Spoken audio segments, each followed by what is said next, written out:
if the account given to Sky News by the young Gaddafi bodyguard is accurate, then Colonel Gaddafi was last seen at a military base just on the southeast corner of Tripoli on Friday lunchtime. The following day, Sky News filmed dozens of bodies that had been severely burnt in that same compound. I think that alone is interesting. Now, the suggestion is that Gaddafi got into one convoy, his family got into another convoy. They would have taken this back road. This is the Nafusa mountain range. We know that this road here is controlled by the rebels. They would have taken this back road through a number of towns. Now, the suggestion is that they made it as far as Sabah. The family members then went across into Algeria. But it seems as if Colonel Gaddafi, if this report is to be believed, remains in Sabah. Certainly one suggestion is that he is down here. Let's look at Sabah in a bit more detail.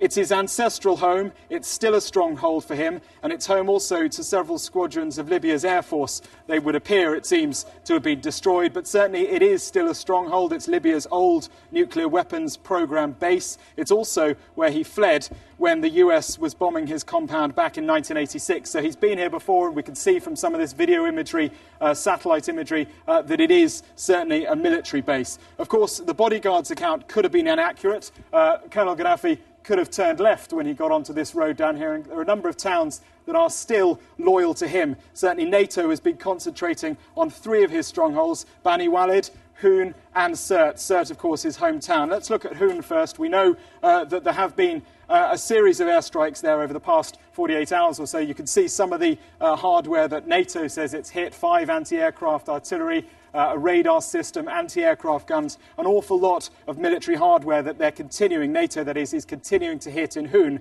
Bani Walid, let's look at that. Again, similar sort of targets there. 2 command nodes, 1 ammo storage facility, a lot of stuff they're hitting here. But I think Sirte is going to be the other area that we should be focusing on. As I've said, it's Colonel Gaddafi's hometown. You can see here, this is the past 24 hours. They've hit all these different units, 22 armed vehicles in Sirte. We know that the rebels are trying to push, as Sam Kiley was saying, from the east to the west. They're also trying to push from Tripoli further down. Let's take a closer look briefly at Sirte. You can see here, this is one example of many. All these are bunkers, from what we're being told. They're bunkers in and around the city of Sirte, on the outskirts as well. And NATO in the past few hours have confirmed that it is an area to the east of Sirte that they're concentrating on now. So 2 areas, Sabah, a remote desert town, Sirte, his hometown, where he could have gone to.